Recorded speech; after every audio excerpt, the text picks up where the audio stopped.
I need another one. Seriously, you said to get drunk. I'm doing it. I know. You take direction well. So this is part 2. If you've missed part 1, click right here and you can watch that episode, and then come right back here to see what happens in the second part.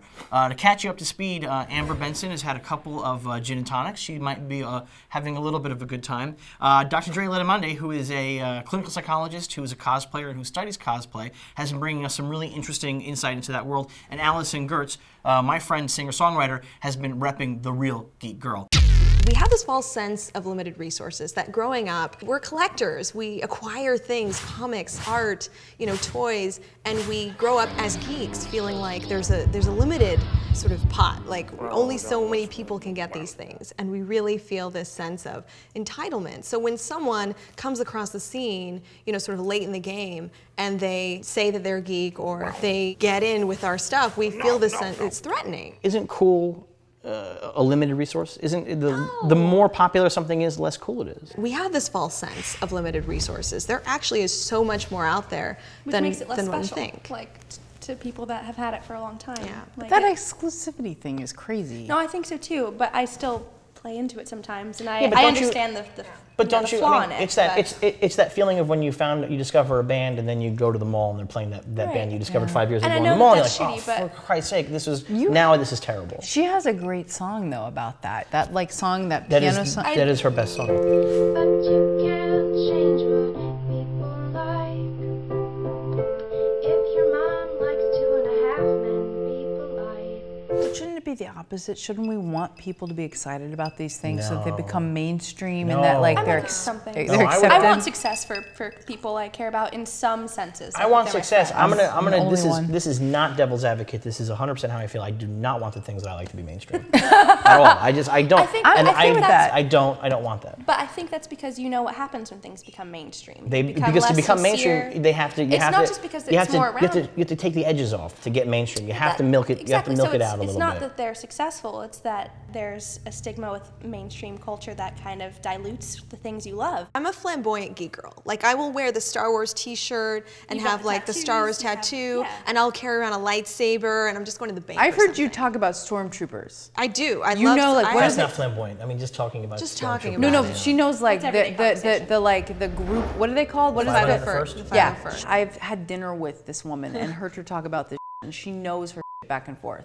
I'm happily, out. I'm happily flamboyant about my geekdom, and I'll wear the T-shirts. It's so funny because I'll wear this thing, which by the way is a woman's thing, but the zipper's on the women's side. But I would wear this here, but I would never wear this to a bar. Why not? We're at a bar right now. Well, at a functioning bar that was not taken over by our show, I would never do it. No. Why not? Because I don't want to broadcast that I'm any nerdier than I already broadcast just by my very presence. Why do you have to be closeted about it? Like, why do you have to keep that? It's shameful. It's like it's dweeby. It's I think for a woman it's exciting because it's different. For a man it's like, well, look, here's a fat bearded guy. Guess what? He likes Star Trek. Wow. Who saw that? Who saw that coming? You know what I mean? And it's one of those things where it's like, boy, I'm a huge cliche, and I'm trying to sort of downplay some of the cliche aspects of who I am. I think maybe there's a resentment from some males because maybe it is seemingly easier for women to broadcast what they're interested in because they're kind of guaranteed male attention. Maybe it's not from the people they'd like attention from, but they're not going to have a hard time finding guys that are going to like them when you have a Green Lantern tattoo, That's not actually true. It's not true, it's both. No, I think, right, but I think that's one of the issues. There's an essentially misogynistic view of women in that way, which is that as long as a woman is interested in a guy, she can get laid, as long as whatever. That's not true. Yeah. That is not true. I know for a fact. Amber spent many a nights proving this theorem. It's true. It's totally true. There are guys I like that don't like me back. That's just like par for the course. This is humanity, right? That's right, yeah. Well, here's the thing is that most geek guys who grow up and are really geeky, like I'm not talking about like, know about Marvel Comics or go to see Star Wars movies, but guys who have tattoos all over their bodies or who have a wardrobe exclusively made up of Green Lantern t-shirts or whatever, probably tend to be a little bit misogynistic, probably tend to be a little bit regressive. And I don't, whatever the sociological or psychological reasons why they're like that, this is tends to be the case. I think that these people turn to comic books and turn to these nerdy things, and we're only seeing that they like comic books and nerdy things, and so we attribute all these features to them when really they turn to them because they didn't have much else to turn to. I think we're kind of not really seeing the root of all these things. Isn't any subculture valuable based on how strong it is, based on how much people are into it, i.e. the more that you know about it, the more into it you are and the stronger that it is, the more you know.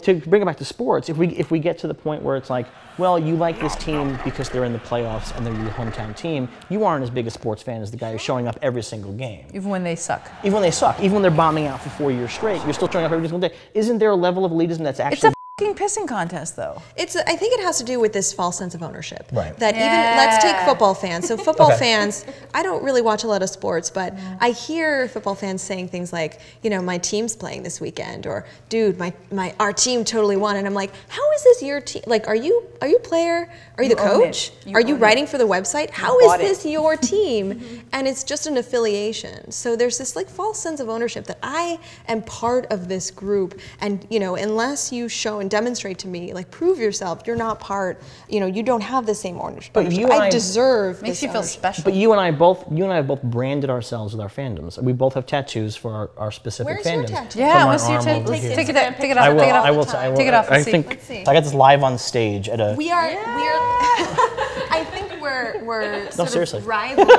We have rival tattoos. We do have rival tattoos. Mine's cooler.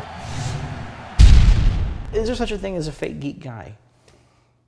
I think there is. Like, I think there are just fakes all across the board. I think there are always going to be people that are going to pretend You're they're a into fake geek something. guy. I'm a fake geek guy. There are always people that are going to pretend that they're into something, because with women, I think you could see why they're doing it. It's to get attention, it's to get money, it's to get guys to like them. With men, you would think, well, what benefit do you have? Are you getting, you know, guys to like you? Well, Like, why are you doing I've it? met fake geek guys. And here's Describe the thing. them. Well, here's what's really interesting, is that it's, when the fake geek guys I've met, it's always predatory, in that it's agents, producers, studio guys, and it's always like, oh my goodness, I'm really huge into the X-Men. Like, I've always loved it. I read that. I've heard of Jim Lee, like, and that's it. Like, and that's like their whole thing. And they're full of shit, you know what I mean? And because the nerd stuff is very popular in the mainstream right now, so now they're all pretending they'll have, in their office, they'll have, oh, well, this is a rare issue of Spider-Man. It's Spider-Man number 792. Like, what, you jerk off. That comic hasn't even been published yet. And you'll talk to sort of filmmakers or creators in the geek world, and what they'll say to you is, oh, this producer, he's a real geek. And they'll be really specific about it, because there's so many guys, you know, again, it's agents, producers, these guys So they're pretending to be geeks because this is what sells. Because Avengers is the 3rd biggest movie of all time. Avatar is #1. And this is where all the money is right now. And as soon as rom-coms are in, again, they're going to be all into Tom Hanks, you know what I mean? They will show up at Comic-Con because they show up to find comic books to make into movies or whatever. Did I do that? So now I think essentially being a geek, I think, is over. I think it's like, well, everybody's a geek now, and it's nothing. It's now a meaningless tag. This is Everybody is. It's pop culture. It's mainstream media. Right. It's like, oh, I like chocolate. Oh, well, come to our chocolate convention. We love chocolate, right? Wait, but do you really like chocolate, or are you just saying that? Right. Exactly. Well, I that's like dark true. chocolate. But so I think, I like dark but I think chocolate. what's interesting is that I think that the geek boat has sailed, and that it's mainstream, and it is just part of the culture now. And I think that whenever a subculture becomes, Can geeks really man a boat though? do they? Whenever a subculture becomes the culture, I think an interesting new subculture takes its place. Yeah. And so as the nerd stuff becomes more popular, as the Avengers is the #3 movie of all time, you know what? You can't. The control now has got to be in somebody else's hands. And who is it? And you look around and you go, who do I feel like doesn't belong here because I am bitter about my previous life?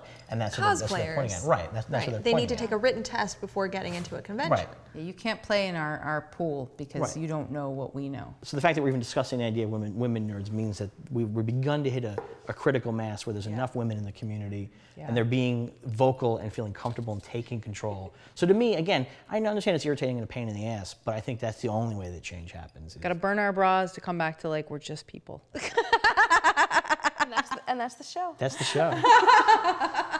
Andrea, thank you so much for being here. Your perspective was incredible, and I loved every minute of it, even though you had the wrong tattoo. She's so smart. Isn't it ridiculous how smart she is? And She she's is. pretty. I'm just drunk. No, she's just drunk. I'm this just is drunk. Amber. I'm sorry, Amber. it's it. It's just drunk. It is just drunk. It Amber, does not have a. And Allison, thank you again for coming again. And, Yeah, of course. And you guys, hopefully I can have you again some other time on the show, not arguing about women in geekdom and just accepting that women are in fact legitimate nerds. Robotics and NASA. Yes, absolutely. So, anytime. Next time, I don't know where we're going to be. We're going to be someplace different, talking about something totally different. Probably Amber Benson won't be peeing on the couch. No, I didn't pee. I didn't. She did not pee? Not yet. I have a diaper on. My name is Devin Faraci, and this is Badass Digest. Yay! After watching Greg Benson's movie review, JB Smoove and Garfield give their take on the great length of The Great Gatsby.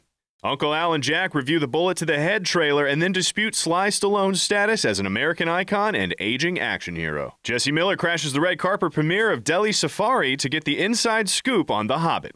The Pillow of Death. Crackoon. Want more? Check out Gray Drake's 50 best movie titles of all time.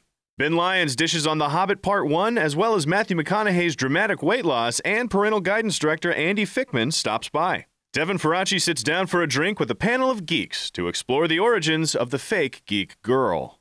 Get your film fix. Subscribe to Cinefix.